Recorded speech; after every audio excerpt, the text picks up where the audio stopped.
Assalamualaikum warahmatullahi wabarakatuh. Sahabat Sunda Pajajaran yang dirahmati Allah. Mari kita mulai video ini dengan bersalawat bersama. Allahumma sholli ala Sayyidina Muhammad wa ala ali Sayyidina Muhammad. Jangan lupa tuliskan salawat di kolom komentar sebagai bentuk cinta kita kepada Rasulullah Shallallahu Alaihi Wasallam. Semoga siapapun yang bersalawat dan menuliskannya dilimpahkan rezeki yang luas, berkah dan tidak disangka-sangka oleh Allah Subhanahu Wa Taala. Sahabat Sunda Pajajaran yang dirahmati Allah. Hari ini izinkan kami mengajak Anda menyelami satu perenungan panjang dan mendalam. Sebuah pandangan rohani bukan berdasarkan logika politik ataupun kepentingan kekuasaan, tapi dari lubuk hati yang jernih, disampaikan oleh seorang hamba Allah yang hidup dalam kesederhanaan namun memiliki mata hati yang tajam. Sosok itu adalah Ustadz Danu. Sudah lama beliau tidak bicara tentang dunia politik, apalagi tentang tokoh nasional. Tapi malam itu saat angin berhembus pelan dan waktu mendekati azan subuh, ia duduk dalam keheningan. Tangan menengadah, mulut bergetar menyebut asma Allah, dan air mata jatuh satu-satu di atas sajadah yang sudah mulai lusuh. Lalu dari keheningan itu muncullah sebuah pertanyaan dari dalam jiwanya sendiri. Ya Allah, jika bangsa ini Engkau takdirkan pulih dari sakitnya, siapakah hambamu yang Engkau siapkan? Dan malam itu untuk pertama kalinya Ustadz Danu menyebut satu nama dengan penuh keyakinan, Kang Deddy Mulyadi. Kang Deddy bukan politisi biasa, ia bukan sosok yang dibesarkan di meja-meja mewah, bukan pula orang yang mengejar panggung kamera. Ia lahir dari desa, bertumbuh dalam keringat petani, dan dewasa di tengah tangis emak-emak yang kehilangan tanahnya. Sejak dulu aura Kang Deddy adalah auranya bumi, diam tapi kokoh. Ia tak banyak bicara soal kekuasaan, tapi langkah-langkahnya selalu menuju rakyat kecil. Ustadz Danu berkata, kalau Kang Deddy menjadi presiden, maka negeri ini akan disapu bersih, tapi dengan tangan yang lembut. Seperti ibu yang membersihkan anaknya yang pulang penuh lumpur, bukan dimarahi, tapi dipeluk dan dibersihkan. Dan itulah yang dibutuhkan Indonesia saat ini. Pelukan, bukan pukulan. Penyembuhan, bukan perpecahan. Dan itu hanya bisa dilakukan oleh seseorang yang pernah hidup di bawah, bukan yang selalu duduk di atas. Dalam pandangan rohani, Ustadz Danu menyaksikan sesuatu yang luar biasa. Ia melihat Kang Deddy berdiri di atas tanah keramat. Sebuah puncak gunung dengan pakaian putih bersih, di sekelilingnya 5 sosok cahaya berjubah panjang mengelilingi. Satu membawa tombak, satu membawa kitab tua, satu memegang kunci, satu membawa padi dan air, dan yang terakhir membawa cermin bercahaya. Kelima sosok itu bukan manusia biasa. Mereka adalah penjaga gaib tanah Jawa dan Sunda. Dan mereka, dalam pandangan Ustadz Danu, memilih Kang Deddy untuk dijaga.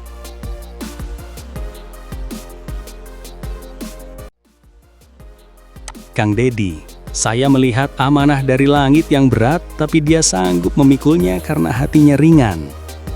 Kata Ustadz, ini bukan sekedar mimpi. Ini adalah penglihatan batin yang datang setelah ratusan malam munajat, zikir, dan istikharah. Indonesia adalah negeri yang lelah mendengar janji. Negeri ini sudah kenyang oleh kata-kata indah di podium, tapi lapar akan keadilan nyata di lapangan. Ustadz Danu percaya bila Kang Deddy jadi presiden, orang miskin tidak perlu menangis untuk mendapat pelayanan. Petani akan diangkat derajatnya. Anak-anak yatim tidak hanya diberi amplop, tapi dikasih tanah. Rakyat tidak lagi melihat presiden di TV, tapi merasakan kehadirannya di pasar dan sawah. Ia berkata, rakyat kecil akan merasa seperti raja dan pejabat akan merasa seperti pelayan. Dan mungkin inilah revolusi yang sesungguhnya, bukan mengangkat senjata, tapi menundukkan ego. Dalam pandangan rohani itu, Ustadz Danu melihat suasana istana berubah. Ruang rapat tidak lagi hanya dipenuhi perdebatan dan presentasi, tapi ada majelis zikir setiap pekan. Kang Deddy membuka rapat kabinet bukan dengan teriakan, tapi dengan doa bersama. Para menteri menangis bukan karena takut dicopot, tapi karena merasa kembali jadi hamba, bukan penguasa.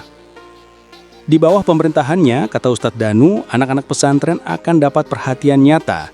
Guru ngaji tidak akan dilupakan, makam para leluhur dibersihkan dan dijaga karena di sanalah akar rohani bangsa ini tertanam.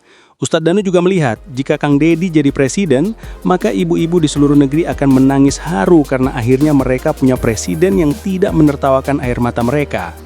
Saya melihat Kang Ded mencium tangan ibu-ibu lansia di pasar. Dan itu bukan pencitraan, itu karena dia tahu surga ada di telapak kaki mereka. Doa ibu adalah senjata yang lebih tajam dari pidato.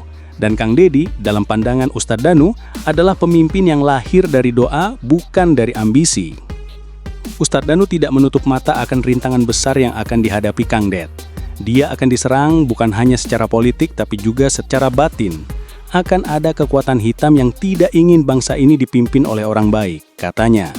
Tapi dalam pandangan itu juga, ia melihat Kang Deddy dilindungi oleh dua orang-orang tak dikenal, dari kakek yang sendirian di musola, anak yatim di pesantren, hingga seorang nenek di desa terpencil yang selalu menyebut namanya dalam sholat malam.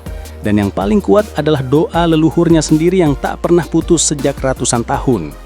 Kang Deddy menurut Ustadz Danu adalah orang yang kalau ditanya soal jabatan, ia menjawab, "Kalau rakyat tidak ridho, saya tidak pantat."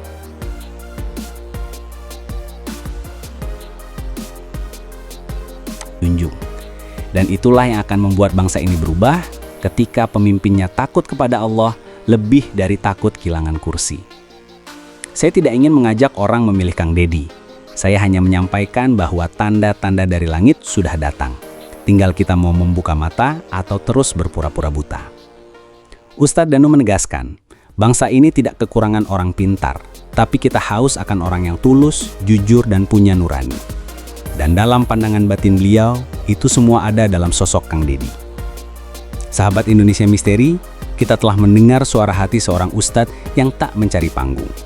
Pandangan ini bukan untuk memaksa, tapi untuk menyentuh sisi terdalam hati kita.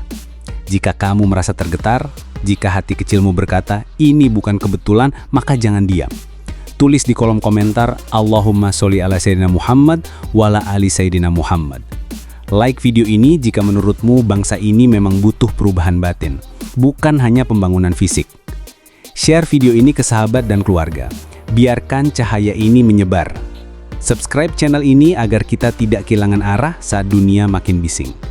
Wassalamualaikum warahmatullahi wabarakatuh. Rahayu, rahayu, rahayu. Mugi rahayu tumraping bawana, karena ketika pemimpin dipilih oleh langit, maka bumi akan ikut menunduk penuh hormat.